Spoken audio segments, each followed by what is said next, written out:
Let's talk about the dancing monkey pattern, the shadow pattern, where your expected behavior is to perform for others like a dancing monkey.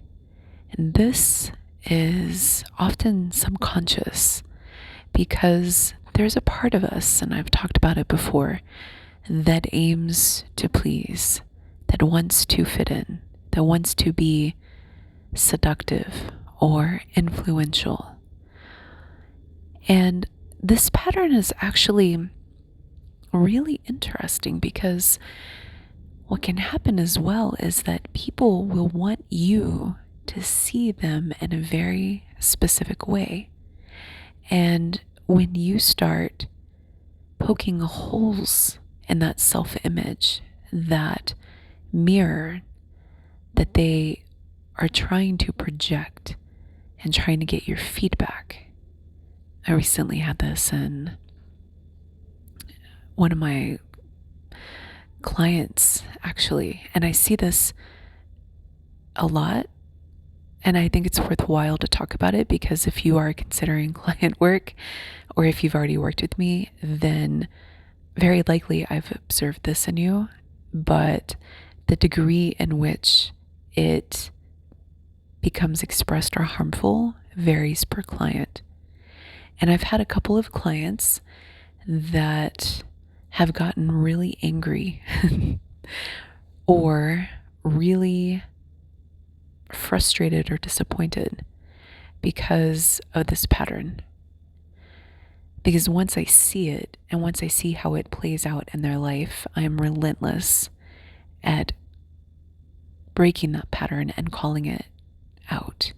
And that means taking off the disguise. And sometimes that's really, really uncomfortable. And so I think it's best to illustrate it through an example before I get lost in the theory. I met a guy, a soul person. So we had a soul connection in a foreign country. I won't say which foreign country. I've been all around the world. And this was several years ago when I was doing some traveling. And I got to know him a little bit, but very quickly, I think it was our second or third conversation, he was telling me a story that I was in disbelief about because intuitively I felt like I knew him at a level beyond just our first or second or third meeting, like we had known each other before, but perhaps not in this lifetime. And he told me this story about how he was dating somebody and they went to this nightclub, and I don't even remember the context for him telling me this story because I was not in a nightclub with him. I was not in that scene, nothing like that, but it flowed with the conversation. And he was telling me the story about how he felt disrespected by the people that he was with. And he ended up going to buy drinks and came back and saw somebody talking to the woman that he was with. And he lost it. And he created this big scene, apparently. He created this big scene and fighting and everything. And apparently this was a pattern for him. And I didn't know it. And he didn't know that I didn't know it because he didn't know that I didn't know who he was. He was well known, but I didn't understand that because I was new to this country. I was new to this place. And so I point blank asked him, I was like, why did you do that? You know, I was incredulous. Like, that's how you handled the situation? And his response was, wow, you don't know me. And I was like, no, I don't. Anyway, so we had a friendship and I got to know him a little bit better. And I also got to know about his reputation. In fact, a couple of days after that conversation, somebody else was talking to me about him, telling me a story about how they lost their phone or they thought that they lost their phone. And turns out somebody had stolen it, but I guess he didn't have a password lock when he saw that, or I don't know if it was exactly he, that's who I have in my mind. The guy's phone was unlocked, and whenever the person who stole it saw the picture of the soul person who I had met, the fighter type, they gave it back. And the person who was telling me this was tangentially related to the soul person. But he was happy, even though he was just an acquaintance, because this guy's reputation preceded him. And everybody knew that you couldn't mess with him and the people around him, because something would happen. And what I found interesting is he was a very, very gifted person with probably one of the most complex people I've ever met in my entire life. And also very gentle-hearted. But a lot of people couldn't see this in him. And it confused me because I got to know him over a little bit, over repeated exposures. And I got to know who he was inside, but it was like the people, when they saw him, expected him to perform. And he did. Often he did. Except in his unguarded moments, I saw a softness and a gentleness, and also some other aspects too. He could also be quite cruel. Very, very cruel. But if it was deserved. And for example, a lot of people thought that he didn't have empathy. But I remember driving with him while he was driving, and he was distracted talking on the phone and saw out of his corner of his eye somebody get injured, and he and his body curled up in empathy, like he received a pain signal too. And he was really big into, obviously, UFC and MMA and martial arts. And so whenever he would watch the fighters, he would actually talk about feeling the hits. But nobody seemed to process that.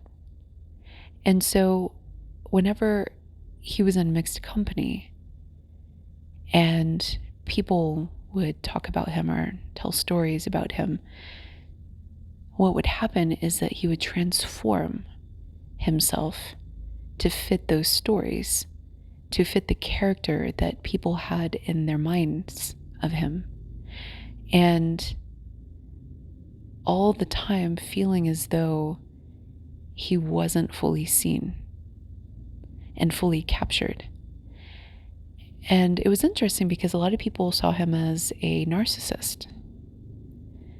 And that I could kind of see, but I could kind of not see as well. And what I observed is that he would subconsciously play to, almost like a trope, play to this role of how he was supposed to be and how everybody expected him to be. Such that even his best friend, I felt, didn't really see him, because the way his best friend would talk about him would be surprised at hearing that he had complexity, because he would play this role like he was an animal, and He was brutal and brutish, and you couldn't mess with him. And even his best friend didn't see the dimensions behind him. So when we are engaging socially in behavior, and this is important in terms of reality shifting for you, because if you do anything like this, then it's going to keep you locked in to a reality layer. And it's just instinctual that we will actually push forward certain aspects of our personalities, especially when we understand what other people are expecting from us. And this is actually very painful for neurodivergent people who are very complex. And what happens is that when you're mindlessly doing it, you're actually co-creating with other people in the world. And they are telling you how to show up. And guess what is happening? You show up that way. You start behaving that way, and then you start creating reality that way. And you get yourself boxed in to a reality where people don't really see you. Now, the flip side is when you don't really see yourself. And this is where it gets a little tricky in our client work, because sometimes clients want to be seen a certain way. And I call this the seduction phase. And it doesn't always happen, but sometimes it's almost like they have a concept, a self-image in their minds of who they're supposed to be. And they'll spend a lot of time talking about who they're supposed to be. And then they'll start revealing discrepancies. And it's really fascinating because you can start to pick up on those. And when you start to observe that it's a core pattern that's actually interrupting their life as a coach, you want to bring it to their attention. And the more attached somebody is to that self-concept, the harder it is to do this gently. And what can happen is that there's a little bit of push and pull, and then we go into defensiveness, and then we go into self-protection. But this is after the phase of trying to blanket and control the perceptual experience. And I find this to be true in particularly my neurodivergent clients, because this is a coping strategy that we all use to get by in the world. And the more complex you are, the more you need to do this, the more you actually need to control people's perception. And when that gets in the way of authenticity, when that gets in the way of realness, then you end up actually creating a reservoir in the relationship space of toxicity. And so recently I actually worked with somebody who was very unique, actually very, very, very unique. And they're probably listening. Just a trigger warning in case you are listening. Just heads up, you might be extra triggered after this part. So she and I worked together, and she had a very, very complex psychological profile. And her self-image actually varied quite a bit. And the forcefulness in getting me to see her in a certain way was actually more tense than I was expecting. And she was determined. for me to see her in a particular way, but every day that way changed. And when I would mirror back who she was in her communications to me, because there was a little bit of a delay and because she had shifted into a different self-concept, what happened was this ended up being a very frustrating experience for her, because she would be in a completely different frame of mind, having completely almost forgotten what she had told me when she was in a different frame of mind. And so, because there was a little bit of lag time replying to emails the next day, I would be replying to what she had told me the day before. And sometimes she would be incensed because I didn't understand her, because she was completely in a different frame of mind. And what happened was the dancing monkey pattern turned on to me, where it was expected that I would become the dancing monkey, and to uphold the image that she wanted to see herself as through my eyes.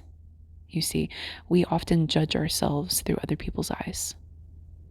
And so this created a pretty significant challenge between us that I took as an opportunity to have direct communication and to deal with in a constructive way. And given that she appreciates direct communication, this actually worked out very well for us. But it was a pretty intense burden for her to carry, because she wanted me to perceive her in a very specific way. And what I found, similar to another client who we also had this breakdown, and in both cases, it affects their life in very significant ways. And this other client and I, he wanted to be seen almost like this perfect human being, even though he was very, very, very heavy in his shadow. And whenever I would refuse to see him in this self-concept that was resulting in him betraying himself unknowingly. This is what shadow work is all about. It happens to all of us, right? This is what we work on. It's very complex, but it's very rewarding.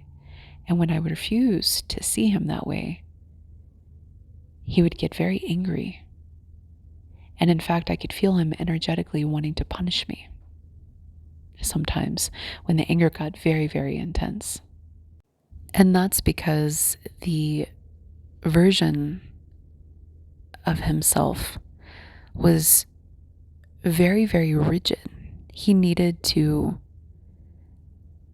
think of himself as being this certain type of person, not realizing that he was shooting himself in the foot every time he tried to engage in a friendship or an intimate relationship, because he wasn't seeing the other part of himself. I told him he had a cobra inside of him because that's what it felt like. He had this, literally, it was like he would show up to work. He might be listening to, just FYI, you're going to be triggered by this. We're in a downtime. Anyway, so he would show up to work with a smile on his face, being the best employee possible, but sabotaging anybody that was competing with him in his eyes. And it just so happened that because of the level of insecurity that he was carrying around based on his own psychological profile, he was very often confronted with perceived insults and slights and competitive energy from others, because that's what he was putting out.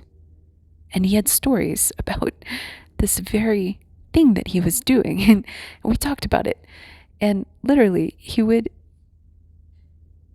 lay these traps for people to make them look bad and then revel in delight whenever they would fall flat on their face and he would look like the hero. And so he and I had a stern conversation about this, where I was like, you're not a hero if you're setting up people to fail, your teammates especially, or the people who are supposed to be on your side. That's not being a hero. And we worked through it. He is very, very quick to see himself, and he has a sense of humor about it, but it was still psychically painful to realize that the image, the self-concept image that you have in your mind, that he had, that we have, sometimes we don't live up to it.